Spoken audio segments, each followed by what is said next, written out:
할렐루야. 성담바 우리 출애굽기 7장의 순서입니다.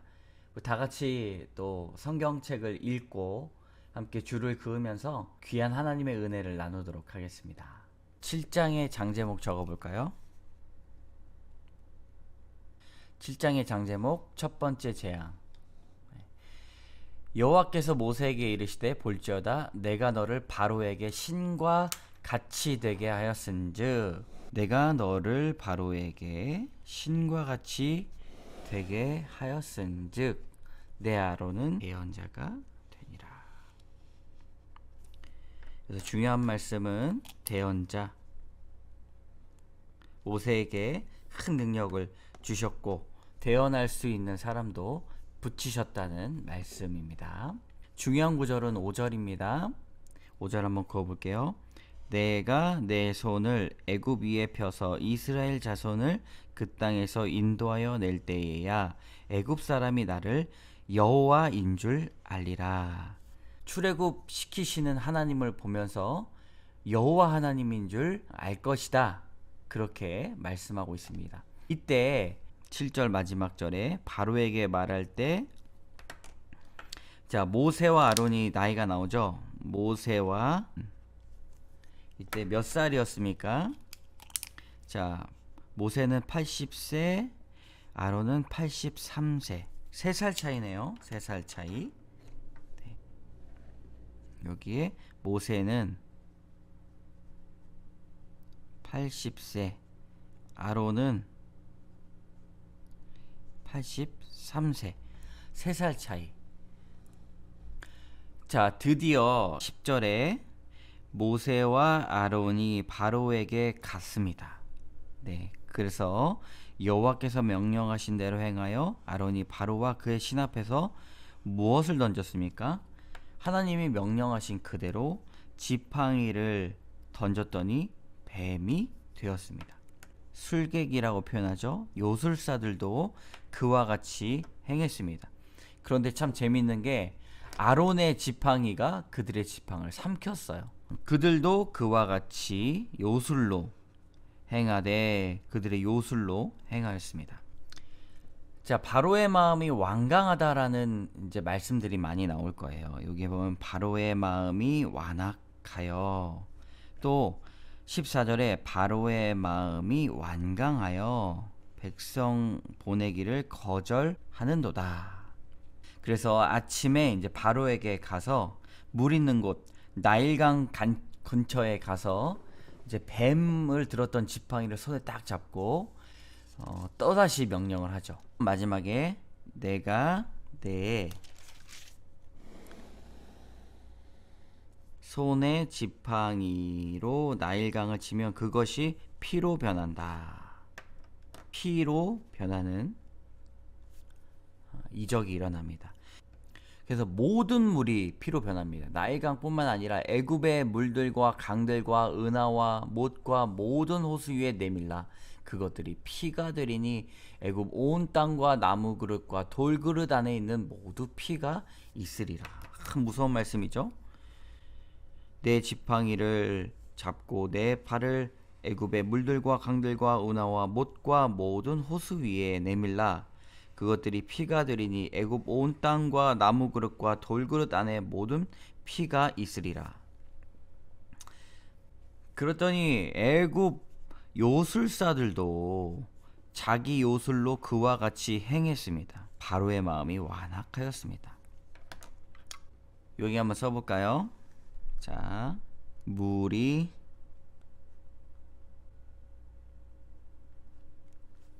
첫 번째 재앙입니다. 두 번째 재앙인데요. 장제목 개구리 2 파리. 개구리와 이와 파리입니다. 8절에 보면 또 거절하면 내가 개구리로 온 땅을 치리라. 3절의 말씀, 개구리가 나일강에 무수히 생기고 올라와서 내 궁과 내 침실과 침상 위와 내 신하의 집과 내 백성과 내 화덕과 내 떡 반죽 그릇에 들어갈 것이며 개구리가 너와 내 백성과 내 모든 신하에게 기어 오르리라 하셨다. 개구리 재앙이 있습니다. 야, 이거 엄청난 일이 일어납니다. 궁, 침실, 침상, 침대위까지 신하의 집, 백성, 화덕, 떡, 반죽 그릇, 그냥 어딜 열어봐도 깨굴깨굴 깨굴깨굴 했다는 것이죠. 그런데 이게 또 이상한 게 요술사들이 또 이걸 쫓아합니다. 어떻게 했는지 요술사들이 흉내를 내는 거죠. 그러니까 바로가 에이, 요술사들도 하는데 너희 모세와 아론도 아무것도 아니구나, 그렇게 생각을 했던 것이죠. 여호와께서 모세의 말대로 하시니 개구리가 집마당과 밭에서 나와 죽은지라 사람들이 모아 무더기로 쌓으니 땅에서 악취가 나더라. 바로가 숨을 쉴 수 있게 됨을 보았을 때 그의 마음이 더욱더 완강해졌습니다. 완강해지다. 세 번째 재앙은 무엇입니까? 이가 나오는 거죠. 내 지팡이를 들어 땅에 티끌을 치라. 그것이 온 애굽 땅에 이가 되리라. 이가 되는 것이죠. 그런데 이번부터는 요술사들이 요술로 그렇게 못합니다. 이를 생기게 하려 하였으나 못하였고 이가 사람과 가축에게 생긴지라. 이 마술사들은, 이제 요술사들은 요술을 하지 못하는 게 바로 세 번째 재앙부터 못합니다. 그 뭘 따라했어요 지금까지? 네? 뱀 따라했죠. 그리고 피로 변하는 거 따라하겠죠. 그리고 개구리 따라했습니다. 어떻게 했는지 한테 마술을 부린 거예요. 근데 그 다음부터 이제 2부터는 따라하지를 못했습니다. 바로의 마음이 어떻게 됐어요? 또 완강하다. 바로의 마음이 완악하게 되었다. 바로의 마음이 완악한 거하고 하나님이 바로의 마음을 완악하게 하셨다는 말하고 거의 비슷합니다. 왜냐하면 바로의 그 심중에 굉장히 완악한 마음이 있었다라는 것이죠. 자, 네 번째, 더러운 파리가 이제 나타납니다. 자, 21절 중간에 보면 내가 너와 내 신하와 내 백성과 내 집들과 파리떼를 보내리니 애굽 사람의 집집에 파리떼가 가득할 것이며 그들이 사는 땅에도 그러하리라. 그런데 참 재밌는 것은 이스라엘 백성들이 살고 있는 이 고센 땅에는 파리를 보내지 아니하셨습니다. 고센 땅을 구별하셨다.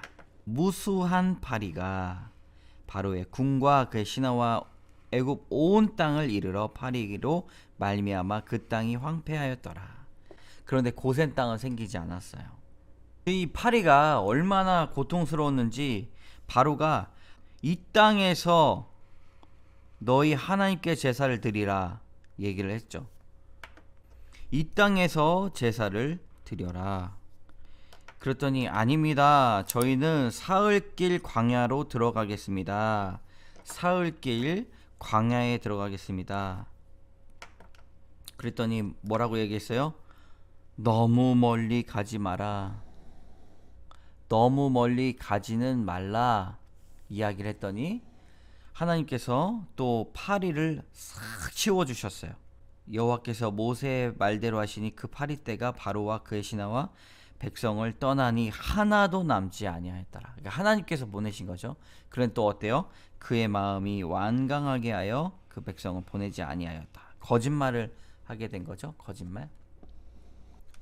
자, 이제 네 번째 재앙까지 끝났습니다. 9장의 장제목은 돌림병 악성종기 우박입니다.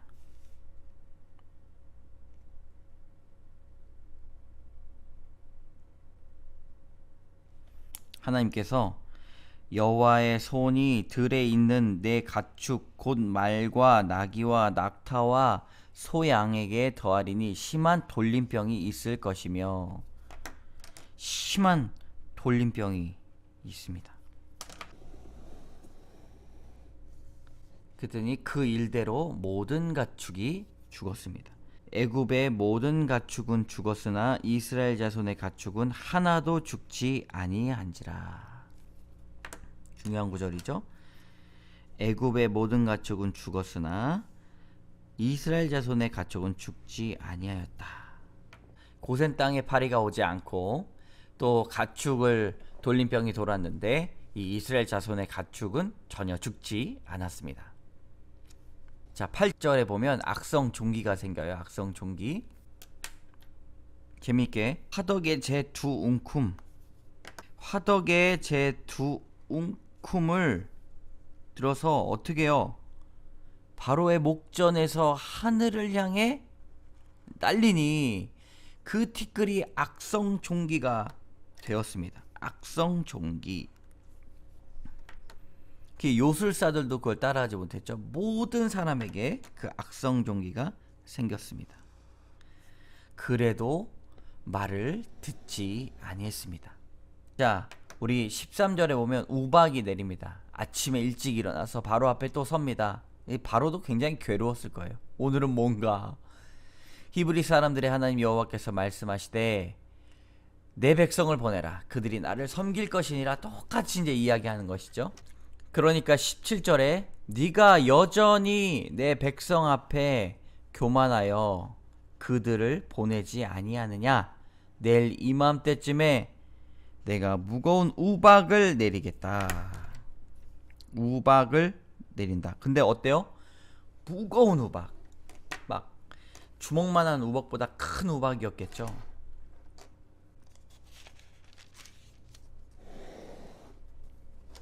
우리가 상상했던 우박의 모습보다 실제적으로는 어떻게 일어나는지 한번 읽어볼까요? 우레소리와 우박을 보내시고 불을 내려 땅에 달리게 하시니라. 우레소리도 나고 우박도 나고 불도 내리셨어요. 여호와께서 우박을 애굽 땅에 내리심에 우박이 내림이 불덩이 같이 우박에 섞여 내림이 심히 맹렬하니 나라가 생긴 그때로부터 애굽 온 땅에 그와 같은 일이 없었더라. 어마무시하게 지금까지 있었던 어떠한 재앙보다 매우 심히 맹렬한 그런 재앙이 있었습니다. 그랬더니 모든 채소가 치고 나무가 꺾여지고, 그런데 또 어떻습니까? 고센 땅에는 우박이 없었더라. 여호와 하나님께서 이스라엘 백성을 보내라 계속해서 말씀하고 계신 것이죠. 그랬더니 바로가 조금 깨달았어요. 조금 깨달았는데 뭐라고 이야기합니까? 내가 범죄하였노라. 바로가 내가 범죄하였노라. 그래도 어땠어요? 보내지 않았습니다. 34절의 말씀. 바로가 비와 우박과 우레소리가 그친 것을 보고 다시 범죄하여 마음을 완악하게 하니 그와 그의 신하가 꼭 같더라. 사람이 어떤 어려운 일이 생기면 하나님을 찾다가 그것이 끝나게 되면 다시 본래의 모습으로 바뀌는 바로를 통해서 우리는 배울 수가 있습니다. 자, 10장의 말씀입니다. 10장의 말씀. 우리 장제목 메뚜기 흑암입니다. 메뚜기 흑암. 8번째 재앙이 메뚜기인데요. 메뚜기가 온 땅을 덮습니다. 자, 4절 5절입니다. 내가 만일 내 백성을 보내기를 거절하면 내일 내가 메뚜기를 깊게 경내에 들어가게 하리니 메뚜기가 지면을 덮어 사람이 땅을 볼 수 없을 것이라. 땅을 볼 수 없을 정도로 메뚜기가 온다는 것이죠. 메뚜기가 내게 남은 것은 곧 우박을 면하여 남은 것을 다 먹을 것이다. 너희들을 위하여 들에 자라나는 모든 나무를 먹을 것이며 라고 말씀하고 있습니다. 메뚜기가 온 지면을 덮을 것이다. 지면을 다 덮게 될 것이다. 그랬더니 바로가 좀 마음이 좀 흔들렸어요. 자, 어떻게 됩니까? 1절에 그렇게 하지 말고 너희 장정만 가서 여호와를 섬기라, 이렇게 이야기를 했습니다. 그랬더니 이제 하나님께서 또 말씀하신 대로 그대로를 14절의 말씀, 메뚜기가 애굽 온 땅에 이르러 그 사방에 내림에 그 피해가 심하니 이런 메뚜기는 전에도 없었고 후에도 없을 것이라. 메뚜기가 온 땅을 덮어 하늘이 어둡게 되었습니다. 그리고 우박에 상하지 아니한 밭의 채소와 나무 열매를 다 먹었으므로 애굽 온 땅에서 나무와 밭의 채소와 푸른 것을 남지 아니하였더라. 메뚜기가 온 땅을 덮었어. 바로가 또 기적을 볼 때마다 이 죽음 많은 내게서 떠나게 하라, 이번만 나의 죄를 용서해 달라 이야기해서 또 강렬한 서풍을 불게 하셨습니다. 하나님 바람도 불게 하시죠. 그래서 다 메뚜기를 다 보내시던 거죠. 강렬한 서풍이 와서 메뚜기를 홍해에 몰아 넣으셨습니다. 자, 이제 9번째 재앙입니다. 많이 달려왔죠. 9번째 재앙은 흑암입니다. 애굽 땅 위에 흑암이 있을 것이다. 곧 흑암인데요. 이건 더듬을 만한 흑암이에요. 눈앞에 있는 것도 아무것도 보이지 않고 이렇게 더듬면서 간다면 정말로 어두운 것이죠. 네, 며칠 동안 있는다고 합니까? 캄캄한 흑암이 3일 동안 일어나겠다. 근데 또 재밌는 것은 이스라엘 백성들에게는 빛을 주십니다. 온 이스라엘 자손들이 거주하는 곳에는 빛이 있었더라. 놀랐습니다. 이게 3일 동안 아무것도 보이지 않는데 온 이스라엘 자손들이 거주한 곳에 빛이 있었더라. 그 빛이 무엇일까요? 정말 소름 돋습니다. 하나님께서 보게 하시면 빛이 열린다라는 사실이죠. 하나님은 이스라엘 백성들을 늘 이렇게 구별하셨습니다. 자, 여기서 27절의 말씀, 여호와께서 바로의 마음을 완악하게 하셨으므로 그들이 보내기를 기뻐하지 아니하였다. 그러니까 바로의 마음이 얼마나 완악한지를 여호와께서 아셨다라는 표현이죠. 자, 11장의 장제목, 장자 죽음 예고입니다. 하나님께서 이렇게 말씀하십니다. 이제 단 한 가지 재앙을 바로와 애굽에 내린 후에야 그가 너희를 여기에서 보내리라. 한 가지 재앙, 그것이 무엇입니까? 장자 죽음의 재앙입니다. 그때 9가지 재앙을 통해서 모세가 다른 사람들에게 보이는 권위가 달라졌습니다. 3절의 말씀, 여호와께서 그 백성으로 애굽 사람의 은혜를 받게 하셨으므로 또 그 사람 모세는 애굽 땅에 있는 바로와 신하와 백성들의 눈에 아주 위대하게 보였더라. 어떻게 보였어요? 아주 위대하게 보였다. 하나님께서 모세를 높이셨습니다. 그 5절의 말씀을 읽어야 됩니다. 우리가 장자를 죽는 건데요.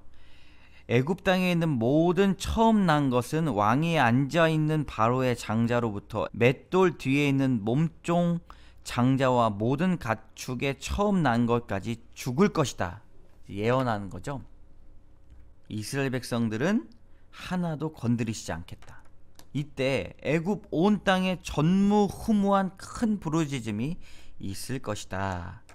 그런데 이스라엘 백성들에게 있어서는 개 한 마리도 그 혀를 움직이지 아니하겠다. 그래서 여호와께서 애굽 사람과 이스라엘 사이에 구별하는 줄을 너희가 알리라.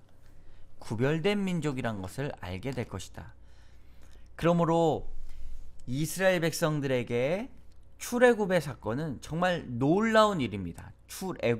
애굽을 떠난 일뿐만 아니라 이 10가지 재앙이 있는 동안에 얼마나 자신들이 선택을 받았는지 알게 된 것이죠.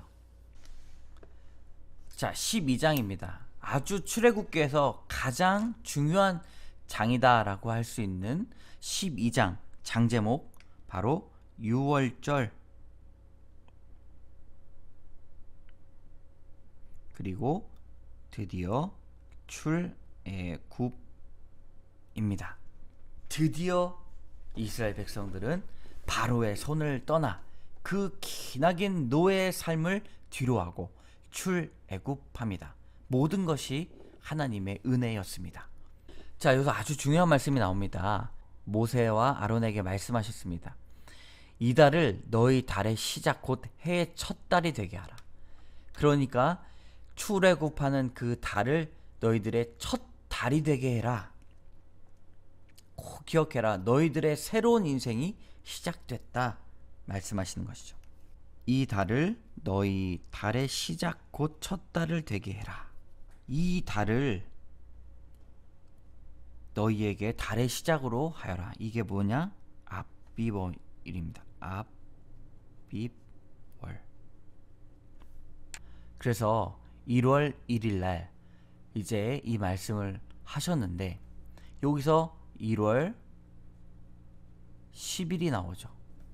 무엇인가? 바로 이달 열흘에 어린 양을 취해라 라고 말씀하십니다.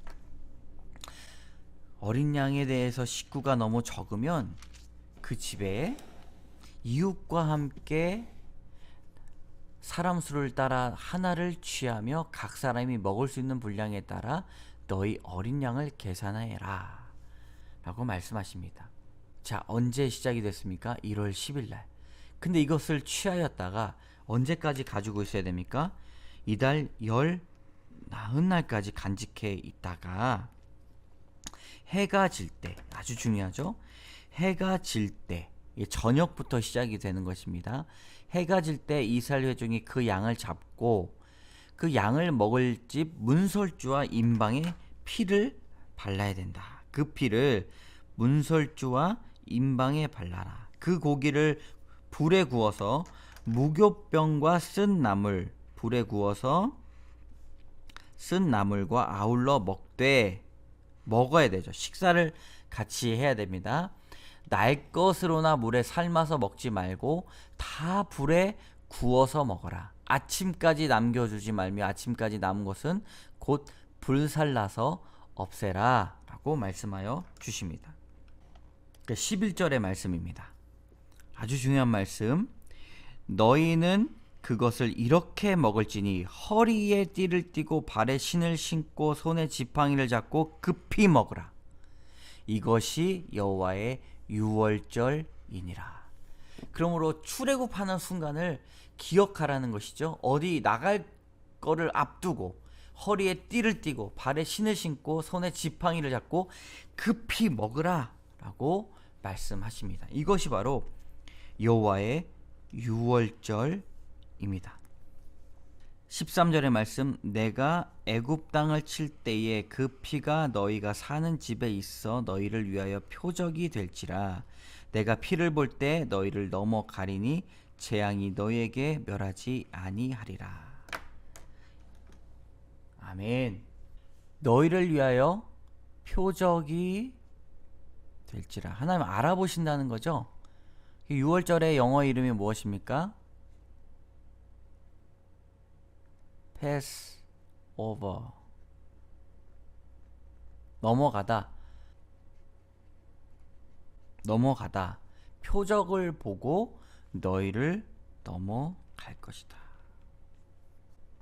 그러니까 피가 표적이 된다는 것이죠. 피를 보고 넘어갑니다. 우리는 예수 그리스도의 보혈의 피를 믿는 사람들입니다. 그 피를 보고 재앙이 넘어가게 된다는 것이죠. 이제 또 하나가 있습니다. 너희는 이래 동안 무교병을 먹을지니라. 무교병은 이제 누룩이 없는 거죠. 그래서 7일 동안, 이래 동안 7일, 이래 동안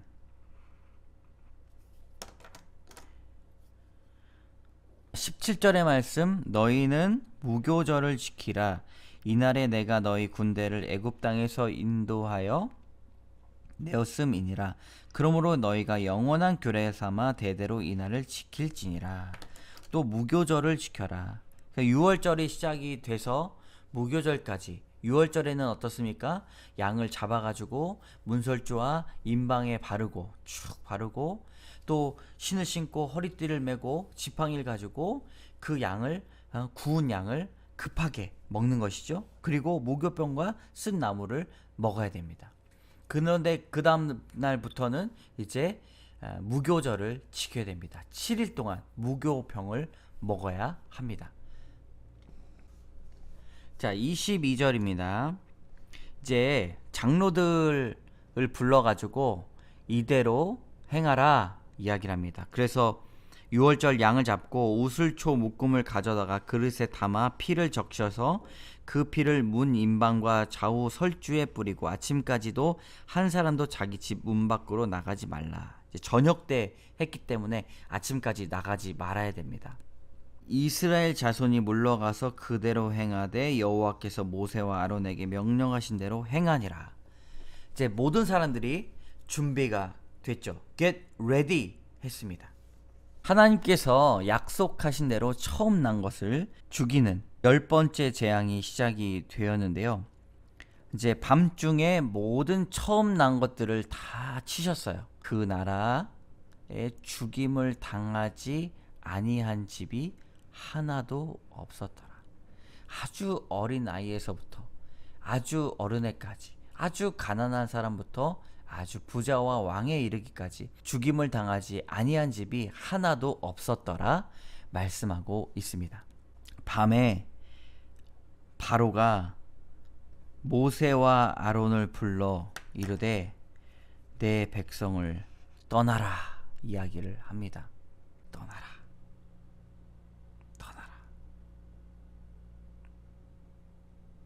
모든 것을 체념하였습니다. 이제 떠나라. 그래서 오랫동안 애굽에서 종 노릇을 하며 살았던 이스라엘 백성들에게 이제 은, 금과 폐물, 의복을 주면서 그들을 떠나 보내게 됩니다. 그래서 하나님께서 그들에게 은혜를 베푸셔서 그들이 구하는 대로 애굽에서 취하며 그들 애굽 사람들의 물품에서 가져가게 됩니다. 이스라엘이 애굽 땅에서 이제 나오게 되는데요. 고센 땅 그 람셋을 떠나서 숲곳에 이르게 됩니다. 그러니 유아 외에 보행하는 장정이 몇 명이에요? 60만 명 가량이다. 거기에 수많은 잡족과 양과 소와 심이 많은 가축들이 그들과 함께 됐습니다. 그때 이스라엘 자손이 애굽에 거주하게 된 지가 430년입니다. 430년 동안 그곳에서 종노릇을 하게 됐습니다. 하나님의 강권하심으로 여호와의 밤에 애굽을 떠나왔습니다. 수많은 잡족들도 왔었는데 수많은 잡족들 이방인들도 그 법을 따라야 했습니다. 유월절을 지켜야만 했던 것이죠. 그래서 49절에 보면 본토인에게나 너희 중에 거류하는 이방인에게 이 법이 동일하니라. 그래서 많은 사람들이 따라왔을 때도 동일하게 이 법을 지키면서 하나님의 역사를 경험하게 되었습니다. 바로 그날부터 여호와께서 이스라엘 자손을 그 무리대로 애굽 땅에서 인도하여 내셨더라. 하나님의 놀라운 약속이 이루어진 그 여호와의 밤을 여러분 기억하시기 바랍니다. 여기까지입니다.